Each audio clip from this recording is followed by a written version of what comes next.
Assalamualaikum warahmatullahi wabarakatuh. Perkenalkan, nama saya Maulana Dafasa dari PS1B, absen 13. Perkenalkan, nama saya Davin Nawazil Zaiziar dari kelas PS1B, absen 4. Jadi sekarang kita mau ngerjain tugas guys, bikin podcast tentang bab 1 fikih muamalah. Ya Mas Davin ya? Ya. Santai toh. Jadi Mas Davin, pengertian fikih muamalah itu apa? Kamu tahu nggak toh? Tahu dong. Pengertian muamalah secara luas itu fikih muamalah ialah hukum syariah yang berkaitan dengan transaksi manusia mengenai jual beli, gadai, perdagangan, pertanyaan, sewa menyewa, perkongsian, perkawinan.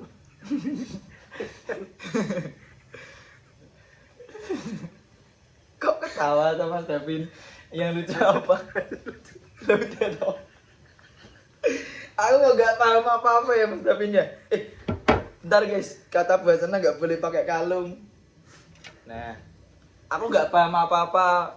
Yang bener toh. Jadi kesimpulannya aja deh. Kesimpulannya dari fikih muamalah. Muamalah adalah aturan-aturan Allah untuk mengatur manusia dalam kaitannya dengan urusan duniawi dalam pergaulan sosial. Oh, jadi fikih muamalah tuh ya kayak aturan-aturan Allah gitu ya. Ya. Dalam bermasyarakat gitu ya, berarti ya. Kamu ketawa.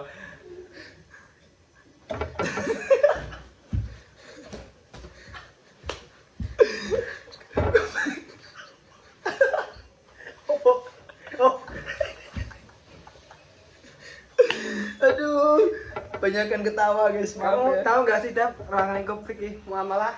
Tahu lah, itu easy banget. Jadi ruang lingkup fikih muamalah itu ya, tak jelasin Mas Davin. Ya. Jadi itu ada harta yang pertama, terus ada tentang jual beli, Ya. bermasyarakat, terus tentang penggadaian. Jadi kalau kamu mau gadain rumahmu, nah bisa tuh. Terus pengalihan utang, perdamaian bisnis, jaminan, asuransi, perkongsian, perwakilan, penitipan, peminjaman, banyak lah pokoknya. Terus ada lagi yang di ruang lingkup di era modern. Jadi ada perbankan, asuransi, pasar modal, obligasi, reksadana. Reksadana kamu tahu gak reksadana itu apa? Tahu. Nah, reksadana. Apa reksadana? Gak usah sok tahu deh. Terus BMT itu yang kemarin aku itu loh apa presentasi sama Mas Duta itu loh. Yeah. Nah, terus koperasi, pegadaian, MLM syariah, kamu tahu MLM kan? Tahu. Fungsi uang moneter, terus kebijakan fiskal, kebijakan moneter. Nah, ya itulah banyak lah pokoknya. Terus kamu tahu gak sih di fikih muamalah itu ada prinsip-prinsipnya, prinsip ibadah, fikih muamalah. Kamu tahu nggak apa aja? Tahu dong. Prinsip ibadah yang pertama itu bersifat tetap atau sabitah. Yang kedua tidak bisa berkembang. Yang ketiga bersifat khusus. Kok malah ketawa sih? Yang keempat lebih rinci. Yang lima peluang ijtihad lebih kecil.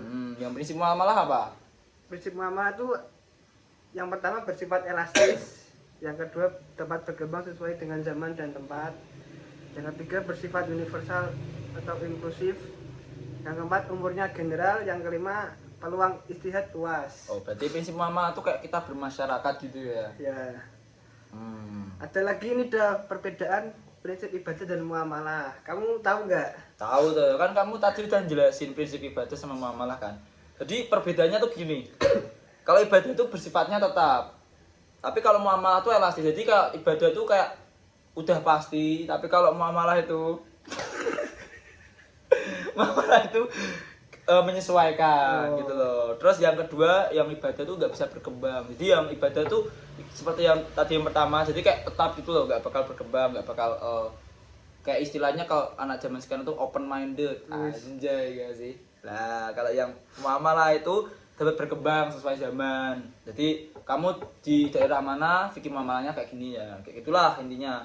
Terus yang ibadah tuh khusus, eksklusif ya, seperti yang tadi nomor 1, 2. Kalau yang muamalah itu universal, ya inklusif, jadi kayak semuanya bisa lah. Nah, yang ibadah ada nas lebih rinci kalau nas. Yang muamalah nasnya general. Terus peluang ijtihad ya, wow, angel banget. istihad sempit kalau buat ibadah. Kalau yang muamalah tuh luas istihadnya. Nah, ini yang terakhir nih, Pin. Di muamalah tuh ada hukum-hukumnya loh, Pin. Kamu tahu toh? Tahu tahu. Nah, hukum muamalah dalam Al-Qur'an deh. Ada berapa ya? 9, 10, sorry. Apa aja? 10, sebutin deh. Jadi hukum muamalah dalam Al-Qur'an itu ada 10. Yang pertama, melarang memakan makanan secara batil. Yang kedua, melaksanakan transaksi bisnis atas dasar ridho. Yang ketiga, pencatatan transaksi hutang piutang. 4, Yang keempat, akad transaksi bisnis disaksikan oleh saksi. 5. Yang kelima, larangan riba. Kamu tahu riba enggak?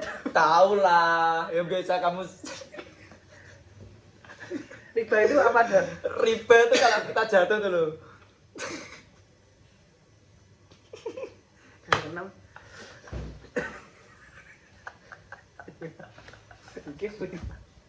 Riba terus yang keenam. Yang keenam ada keterkaitan sektor moneter dengan sektor real.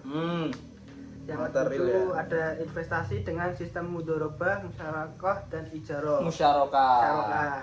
Itu tuh akad loh, Pin. Oh iya iya. Itu tadi kita tes itu. Oke, terus Yang ke-8 ada sasaran kebijakan fiskal Islam melalui zakat. Yang ke-9 larangan menyuap atau sogok. nggak boleh nyogok berarti ya. Nggak boleh. Nyogok depan nyogok belakang ya boleh ya. Nggak boleh. Yang terakhir ada memberikan keringanan bagi pihak yang berutang yang tak mampu. Oh, Nah, itu aja sih hukum. jadi itu hukum-hukum fikih muamalah ya. Ya. Ya udah sih itu aja ya buat podcast kali ini. Ya udah, terima kasih teman-teman udah mendengarkan curhatan. Bukan enggak, maksudnya bab 1 fikih muamalah. See you next time. Oke, wassalamualaikum warahmatullahi wabarakatuh.